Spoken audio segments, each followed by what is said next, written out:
Welcome to student tutorial.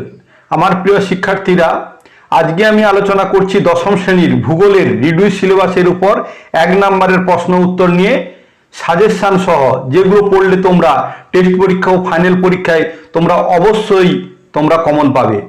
তাই আমি এই প্রশ্নগুলো তোমাদেরকে উত্তরগুলো মুখস্থ করে রাখার জন্য বলছি, আর সেই সঙ্গে বলছি তোমরা চ্যানেলটিকে সাবস্ক্রাইব করে পাশে থাকা বেল বটনে অল নোটিফিকেশন অন করে রেখো অন্যান্য ভিডিওগুলো পাওয়ার জন্য।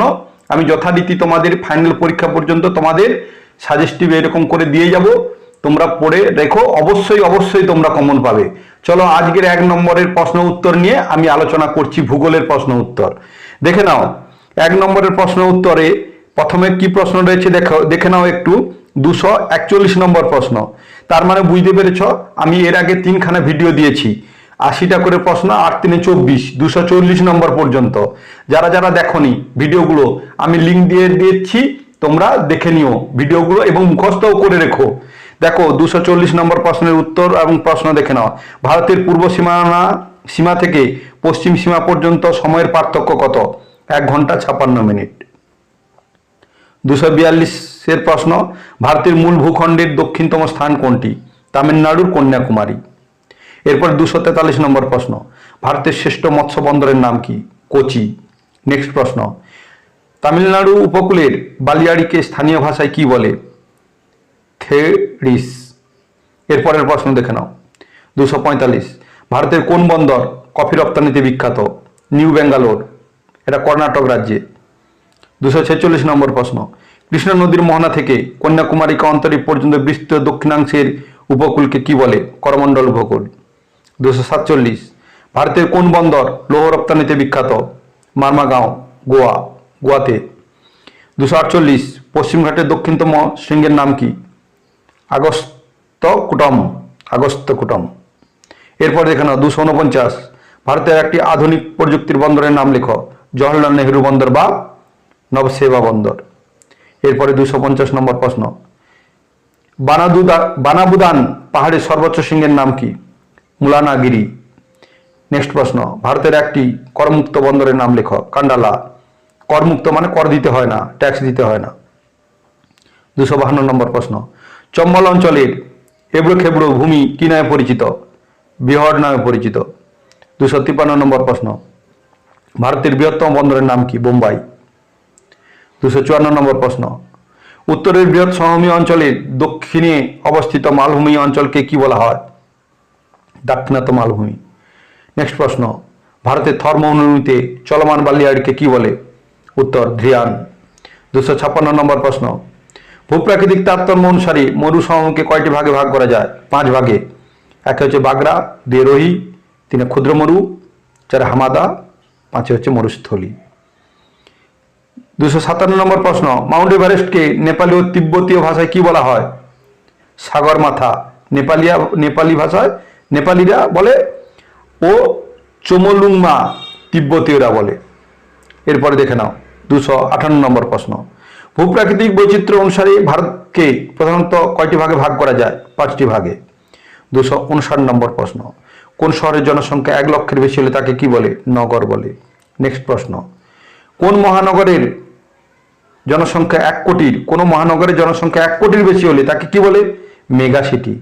নেক্সট প্রশ্ন। 211 সালের সেন্সাস অনুযায়ী ভারতে মেগা সিটির সংখ্যা কটি? 4টি। সেই 4টি শহর হচ্ছে কলকাতা, দিল্লি, বোম্বাই এবং চেন্নাই। এরপরে চলো 262। ভারতে প্রথম রেলপথ কোথায় স্থাপিত হয়? 1853 সালে 16 এপ্রিল বোম্বাই থেকে থানে পর্যন্ত। 263 নম্বর প্রশ্ন। কোন শহরের জনসংখ্যা 10 লক্ষের বেশি হলে তাকে কি বলে? মহানগর। 264 নম্বর প্রশ্ন। পার্বত্য অঞ্চলে কি ধরনের মৃত্তিকা লক্ষ্য করা যায়? হিউমাসযুক্ত পটসল মৃত্তিকা বা পটজলভ বলা হয়। 265 নম্বর প্রশ্ন। মরু অঞ্চলের কি ধরনের মৃত্তিকা লক্ষ্য করা যায়? শিরোজেম জাতীয় মরু মৃত্তিকা। নেক্সট প্রশ্ন। কোন ঋতুতে মৌসুমী বায়ুর প্রত্যাবর্তন কাল বলা হয়? শরৎ ঋতুতে। 267 নম্বর প্রশ্ন। পৃথিবীর সর্বাধিক বৃষ্টিপাতযুক্ত অঞ্চলের নাম কি? মেঘালয়ের মৌসিন নামে। 268 নম্বর প্রশ্ন। কোন ঋতুতে দক্ষিণ পশ্চিম মৌসুমী বায়ুর আগমন কাল বলা হয়? বর্ষা ঋতুতে। 269 নম্বর প্রশ্ন। পশ্চিমবঙ্গের দুঃখ বলা হয় কাকে? দামোদর নদকে। 270 নম্বর প্রশ্ন, কূপ ও নলকূপের মাধ্যমে সেচ কাজ সবচেয়ে বেশি হয় কোন রাজ্যে? উত্তরপ্রদেশে। 271 নম্বর প্রশ্ন, ভারতের বৃহত্তম আভ্যন্তরীণ মৎস্য আরোহণ ক্ষেত্রের নাম কি? ওড়িশার চিল্কা হ্রদ। 272 নম্বর প্রশ্ন, ভারতের বৃহত্তম কোয়ালের নাম কি? ভেম্বানাদ কোয়াল। নেক্সট প্রশ্ন, ভারতের তথা এশিয়ার বৃহত্তম প্রহ্রদের ও লেগুনের নাম কি? ওড়িশার চিল। এরপরে নেক্সট প্রশ্ন, মালাবার উপকূলীয় সমভূমি অঞ্চলের হ্রদগুলিকে কি বলা হয়? কয়াল। নেক্সট প্রশ্ন, শিবালিকের পাদদেশে নদীবাহিত নুড়ি, কাকর, বালি, পলি দ্বারা গঠিত অংশকে কি বলা হয়? ভাবর। নেক্সট প্রশ্ন, ভারতীয় টি বোর্ডের সদর দপ্তর কোথায় অবস্থিত? আমাদের এই কলকাতায়। 277 নম্বর প্রশ্ন, ভারতীয় কফি বোর্ডের সদর দপ্তর কোথায় অবস্থিত? বেঙ্গালুরুতে। নেক্সট প্রশ্ন, চা রপ্তানিতে ভারত পৃথিবীর কততম স্থান অধিকার করেছে? 4র্থতম স্থান। 279 নম্বর প্রশ্ন, পৃথিবীতে কত রকমের চা চাষ হয়ে থাকে? 4 রকম। কালো চা ভারতে উৎপন্ন হয়, সবুজ চা চীন ও জাপানে উৎপন্ন হয়, স্টক চা রাশিয়া এবং ওলং চা তাইওয়ানে।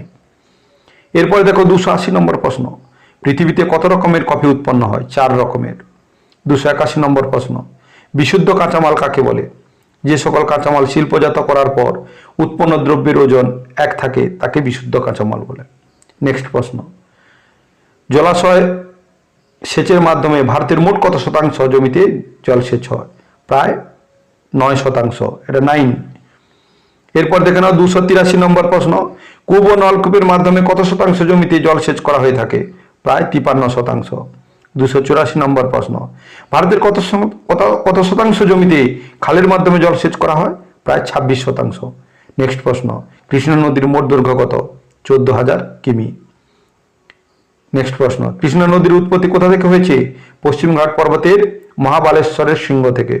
নেক্সট প্রশ্ন, আন্দামান দ্বীপপুঞ্জের সর্বোচ্চ শৃঙ্গের নাম কি? শ্যাডল পিক।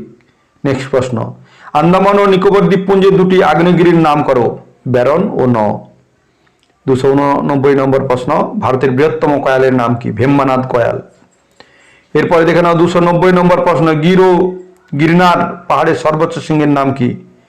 গোরক্ষনাথ। 291নম্বর প্রশ্ন, কচ্ছ রণ শব্দের অর্থ কি? কচ্ছ শব্দের অর্থ জলময় দেশ এবং রণ শব্দের অর্থ কর্দমাক্ত ও লবণাক্ত নিম্নভূমি। নেক্সট প্রশ্ন, ভারতের বৃহত্তম উপকূলের নাম কি? গুজরাট উপকূল। নেক্সট প্রশ্ন, ভারতের মিলেট উৎপাদনের পৃথিবীর কততম স্থান অধিকার করে? প্রথম। নেক্সট প্রশ্ন, বিশ্ব গম গবেষণাগারটি কোথায় অবস্থিত? মেক্সিকো সিটিতে। নেক্সট প্রশ্ন, ভারতের কেন্দ্রীয় গম গবেষণাগারটি কোথায় অবস্থিত? পুসায়। নেক্সট প্রশ্ন, বিশ্ব ধান গবেষণাগারটি কোথায় অবস্থিত?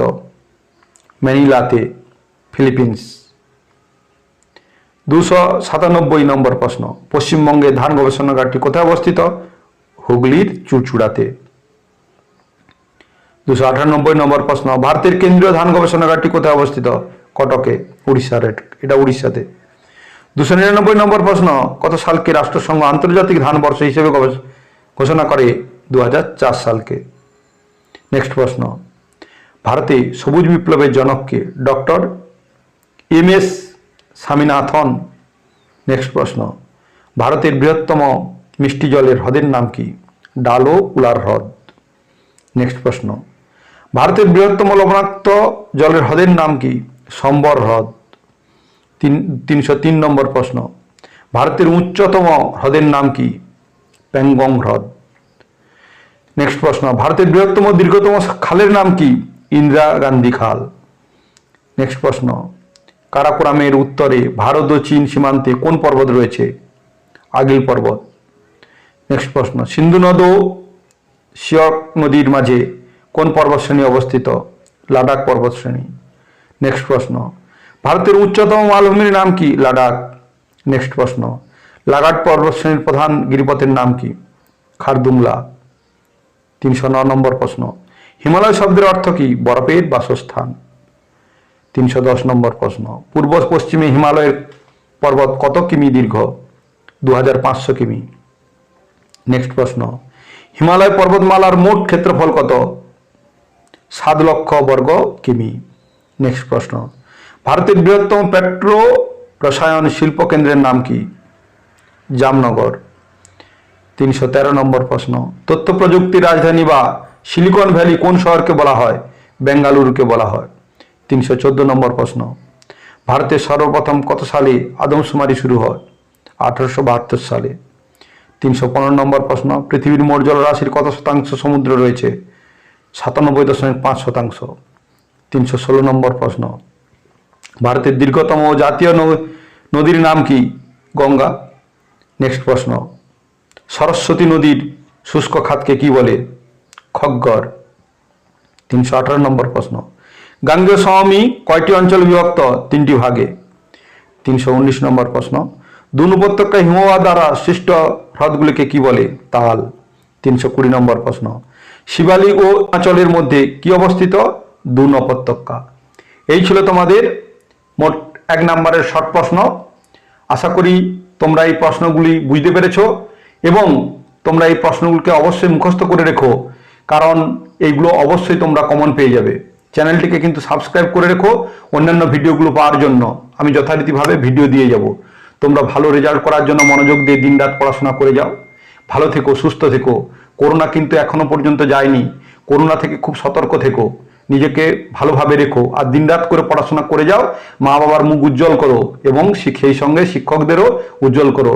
কারণ বুঝতে পারছো আমি কেন এই কথাটা বলছি, কারণ আমি একজন, তোমাদের সঙ্গে আমি সবসময় জুড়ে থাকি। এই জন্য অনলাইনেও আছি, অফলাইনেও আছি। নেক্সট ভিডিওতে আবার দেখা হবে। Thank you watching the video. By.